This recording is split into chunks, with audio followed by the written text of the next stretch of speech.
गुरुर्ब्रह्मा गुरुर्विष्णु गुरुर्देवो महेश्वर गुरुर साक्षात परम ब्रह्म तस्मै श्री गुरवे नमः। आज आमे दशम श्रेणी संस्कृत पुस्तकर पद्य विभागर युधिष्ठिर यक्ष संवाद पाठर केते गुड़िए प्रश्नोत्तर को देखिबा।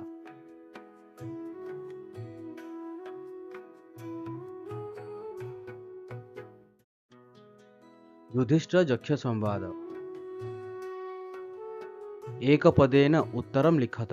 जो गोटे पदरे उत्तर लिखिबा पई कहे जो प्रश्न रे सेमिति केते गुड़िए प्रश्न एही वीडियो रे आमे देखिबा। प्रथम प्रश्न, युधिष्ठिर यक्ष संवाद इति कविता कुतः संगृहीता। एई जो युधिष्ठिर यक्ष संवाद कवितारा जो अणा जाइछि एटा कोठु अणा जाइछि। एही कविताटा महाभारत ग्रंथरु अणा जाइछि। महाभारत। द्वितीय प्रश्न, महाभारतम केन विरचितम। महाभारत को किए लिखिछंती।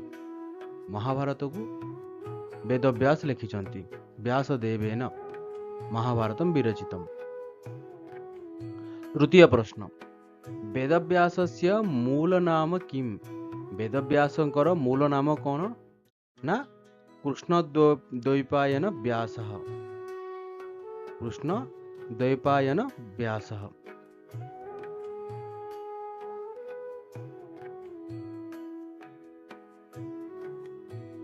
क्वेश्चन नंबर 4, प्रवासतः किम मित्रम।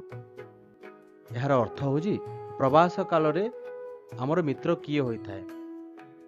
प्रवास काल रे मित्र होता है हमर विद्या। परवर्ती प्रश्न, गृहे सतः किम मित्र। यही प्रश्नर ओडिया अर्थ होची गृहस्थ लोकर प्रकृत मित्र किए। गृहस्थ लोकर प्रकृत मित्र होची भारिया। परवर्ती प्रश्न, भिषक कस्य मित्र। भिषक अर्थात वैद्य। वैद्य कहार मित्र ना वैद्य रोगीर मित्र। आतुरस्य मित्र वैद्य। भिषक कस्य मित्र भवति। भिषक आतुरस्य मित्रं भवति। आतुर अर्थात रोगी। परवर्ती प्रश्न, कस्य मित्रम दानम। एठी सठिक आंसर होची माने एही प्रश्नर ओडिया होची काहार मित्र दान अटे। मरीष्यतः मरणापन्न व्यक्तिर मित्र होची दान। एठी सठिक आंसर होची बिले मरीष्यतः। परवर्ती प्रश्न, पुरुष कथम मृतः स्यात्। पुरुष केमिति मला परि रहे ना दरिद्र पुरुष मृतः। जे दरिद्र जा पाखरे किछि पैसा पत्र न थाए से एही समाज रे मृत सदृश मरिबा संगे समान। परवर्ती प्रश्न, राष्ट्रम कथम मृतम स्यात्। जो राष्ट्र रे राजा न थांती से राष्ट्रटा मला सदृश होइथाए। अराजकम राजा विहीन राष्ट्र होजी मला सदृश।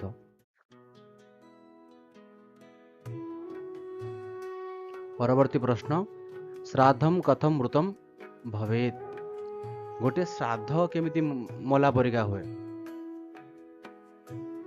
अश्रोत्रियम माने जने ब्राह्मण किसी जानी न जानी कि जदि गोटे श्राद्ध काम करुची कार्य करुची ताहले सेही श्राद्धर मला परिका मला सदृश से श्राद्ध। अश्रोत्रियम श्राद्धम कौन रे पिले ना मृतम। कीदृश यज्ञ मृतो भवेत्। केउ यज्ञ को आम मृत कहवा। एठी सठिक आंसर होची अदक्षिण। यज्ञ कर सारा पर जदि आम दक्षिणा न दौचे से यज्ञटा कौन रे पिले मृत सदृश। से यज्ञ किसी फल मिलिबो नाही। अदक्षिण। परवर्ती प्रश्न, तपः किम लक्षण प्रोक्तम। तपर लक्षण कौन। स्वधर्म वर्तित्वम होची तप। निज धर्म रे आमे निज धर्म को पालन करबा होची तप। स्वधर्म वर्तित्वम होची तप। परवर्ती प्रश्न,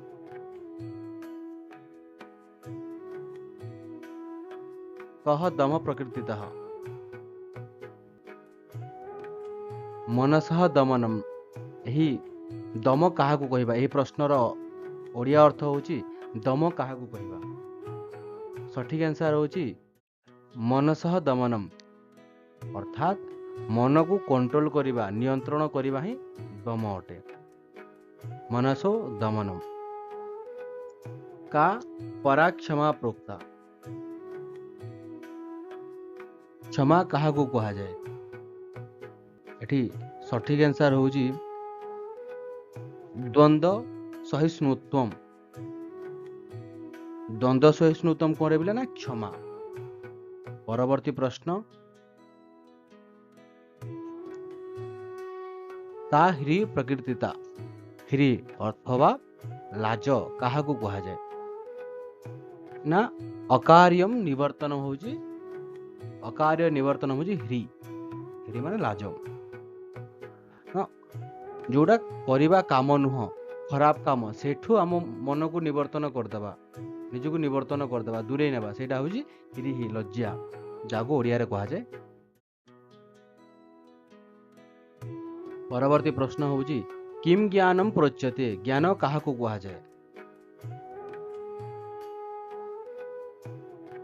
एठी सठिक आंसर होउची रे पिले तत्वार्थ संबोध ज्ञान, माने कोनोसी जिनिसर जो तत्व को आमे बुझीबाटा होउची ज्ञान।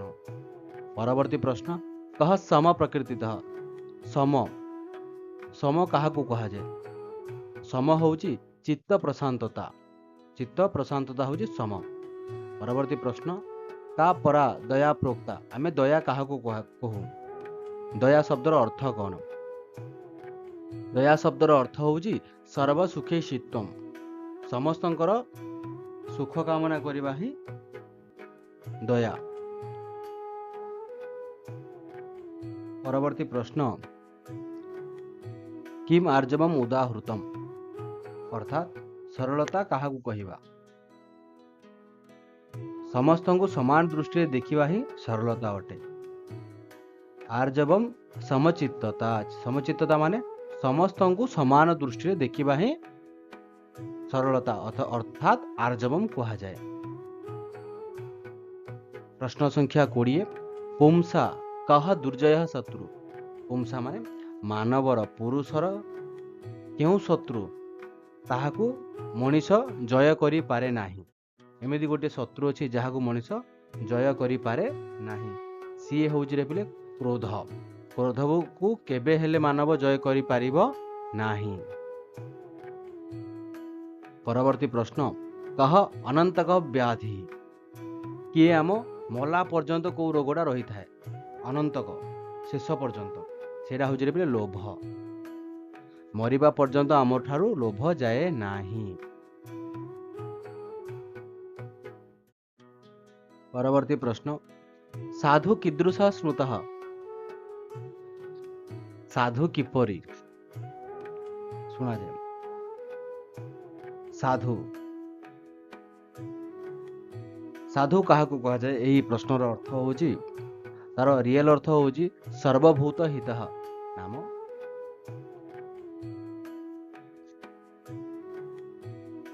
सबु प्राणी मानक मंगल कामना करिबा करुथिबा व्यक्ति को कौन कहा जाए रे पिले? ना साधु कहा जाए। और निर्दयी पुरुष को कौन कहा जाए? ना असाधु कहा जाए। साधु का कहा जाए? ना सबु प्राणी मानकर मंगल करुथिबा व्यक्ति को आमे कौन कहबा? ना साधु कहबा। ताहले असाधु काहाकू कहबा? असाधु, असाधु अर्थात जे निर्दयी प्राणी सी होउची असाधु।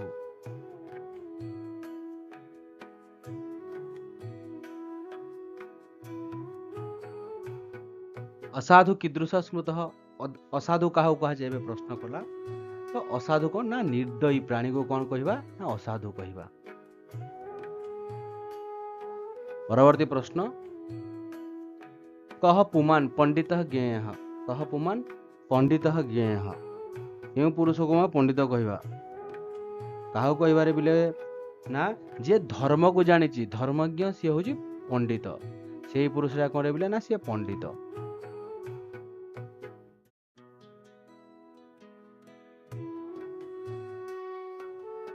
परवर्ती प्रश्न, कह नास्तिक प्रकृतितः नास्तिक क्या कहा जाए नास्तिक हूँ मूर्ख मूर्ख को आम कौन कह ना नास्तिक कहवा नास्तिक शब्दर अर्थ हूँ जी भगवान को विश्वास करे नहीं तार विपरीत शब्द हूँ आस्तिक आस्तिक अर्थात जे वेद को भगवान को माने सी हूँ आस्तिक नास्तिक जी भगवान को माने नाही तो नास्तिक माने कौन नास्तिक माने मूर्ख परवर्ती प्रश्न देखिए कह मूर्ख प्रकृतितः मूर्ख क्या कहवा तो समान कथा ना नास्तिक को आम मूर्ख कहवा परवर्ती प्रश्न कह काम स्यात् काम काम तो आम जानी बिले सांसारिक जो माया मोह अच्छी जो इच्छा अच्छी से काम ओके तो आम काम कहवा जो संसार जो माया मोह यहाँ अच्छी इच्छा शक्ति जोड़ा कह जाए से आमर कौन बोले काम संसार हेतु काम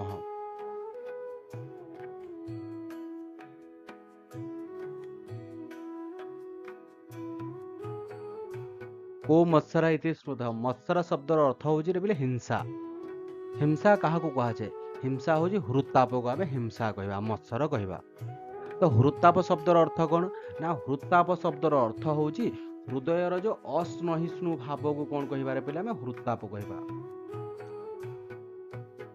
परवर्ती प्रश्न को देखिए भूतानि कुत्र गच्छन्ति जो भूत अच्छा पंचमहाभूत अच्छा से माने कुआड़े जाती तो से माने जमर आलय को जाती जमर घर जा कह जाए यमालयम परवर्ती प्रश्न कह अप्रतिष्ठा भवति काहाकू प्रतिष्ठा करी हुए नाही ना यही प्रश्नर सठिक उत्तर हुजिरे पिले तर्क तर्क को केतेबेले भी आमे प्रमाणित प्रतिष्ठित करि परिबा नाही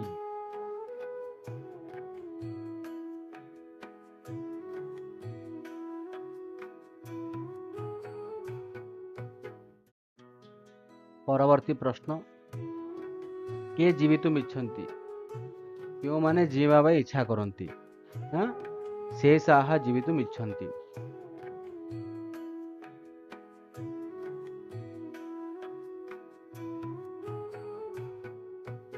परवर्ती प्रश्न का दर्बी भवति दर्बी किए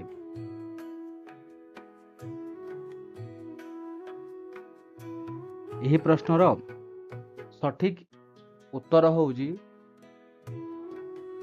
मास ऋतु हो नाम मास ऋतु होउजी दर्बी कौन बोले ना मास आउ ऋतु होउजी कौन ना दर्बी दर्बी शब्दर अर्थ कौन बोले ना आमे कौन चटू को कौन कहू चटू जो भात रंधा चटू को आमे दर्बी कहू मास ऋतु होउजी दर्बी पृथ्वी को कौन कहा जाय विराट भांड भांड माने हांडी हांडी कहा जाय आकाश को हांडीर घोड़णी कहा जाय सूर्य को अग्नि से हांडीर ढाकुणी होउजी आकाश तले लगी अग्नि को सूर्य को आम अग्नि कहू राति दिन को आम कौन कहू ना जालेणी कहू मास और ऋतु को आम कौन कहू ना दर्बी अथवा चटू कहू ना यही सबू सरंजाम रे किए रांधुची रे पिले प्राणी मानू ना महाकाल रांधुची काल जो समयटा कौन कर पिले जो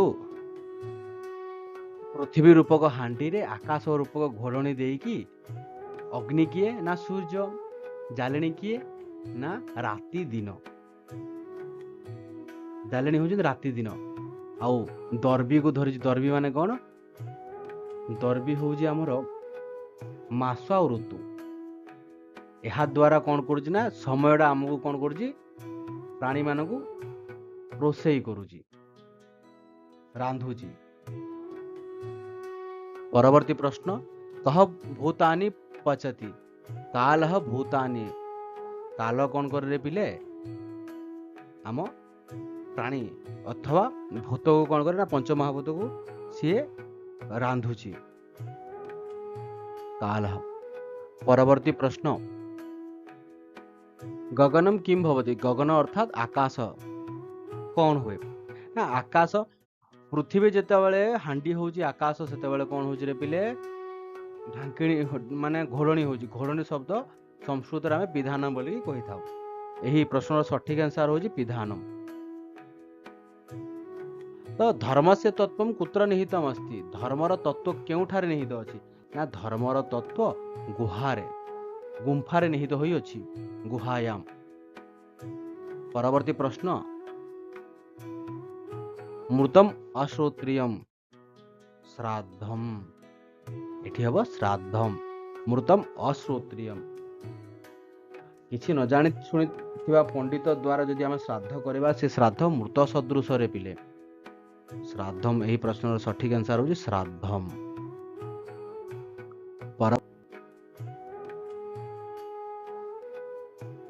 पृथ्वी डैश गगनम पिधानम गगनम होछि आकाश पिधानम अर्थात घोड़णी तो पृथ्वी कोन रे पिले पृथ्वी होछि हमर हांडी हांडी ताको हम संस्कृत रे कोन विभांड बोली कहिता पृथ्वी विभांडम गगनम पिधानम यदि पृथ्वी हांडी हैला तो गगन कोन रे पिले ना ता ढांकुणी एठी सठिक आंसर होछि विभांडम। परवर्ती प्रश्न पंचमे अहनि षष्ठे वा डैश पचति यो गृहे पंच अहनि शब्दर अर्थ हेउछि दिन दिनर पंचम प्रहर अथवा षष्ठ प्रहर रे डैश पचति एही शब्दर अर्थ होछि साकम।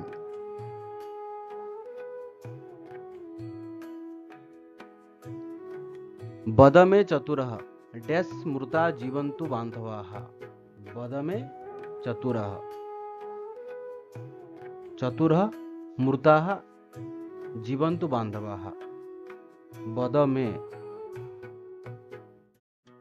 माने कुह मोर चतुर माने चारिटी प्रश्न रो उत्तर मो चारिटी प्रश्न रो उत्तर कुह जहा द्वारा जो मरी जाइथिबा तुम बांधवाहा तुम जो भाई माने युधिष्ठिर को पचार कहउचंदी ये हम बकरूपी यक्ष तो आप माने मोर चारिटी प्रश्न रो उत्तर दे सारला पर कोन हेबे ना तो जो बांधवा आपन को जो बांधवा अछंती आपन को भाई माने से माने जीवित होई जिवे तो एठी प्रश्नान हबो प्रश्नान मो चारिटी प्रश्न को कुह से उत्तर दियो ता अर्थ।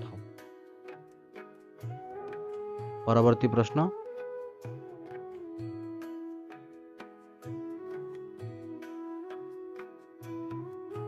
परवर्ती प्रश्न अनृणी च अप्रवासी च सह डैश मोदते अनृणी शब्दर अर्थ होछि जे ऋण करे नाही च अप्रवासी अप्रवासी शब्दर अर्थ होछि जे प्रवास करे नाही प्रवास अर्थात जे पैसा कमाइबा इच्छा रे विदेश जाए नाही च स डैश मोदते एही शून्य स्थान पूरण करिबा एठी हबो बारीचर एठी कोन हबो रे बिले बारीचर बारीचर का कहा जाए ना बक को कहा जाए बग को कोन कहिबा हमें बारीचर कहिबा एठी कहा जाय जी हे बारीचर जीए ऋण करे नाही पैसा लोभरे धन लोभरे ऋण करे नाही अथवा विदेश जाए नाही सीए कोन ना सीए एही संसार आत्मसंतोष लाभ करे एही प्रश्नर सठिक आंसर होजी बारीचर बारीचर शब्दर अर्थ होजी बग बग किए बोले एठी यक्ष होजी बग नैका मुनिर्जस्य डैश प्रमाणम नैका मुनिर्जस्य डैश प्रमाणम एही प्रश्नर सठिक आंसर होजी मतम एही प्रश्नर सठिक आंसर होजी मतम।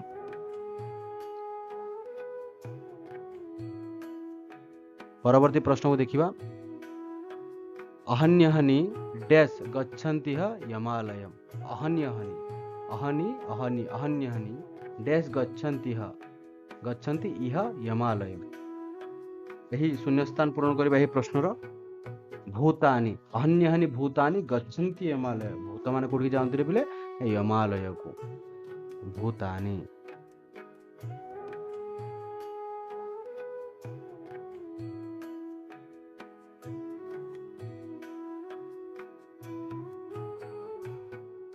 परवर्ती प्रश्न तर्को अप्रतिष्ठ डैश विभिन्न।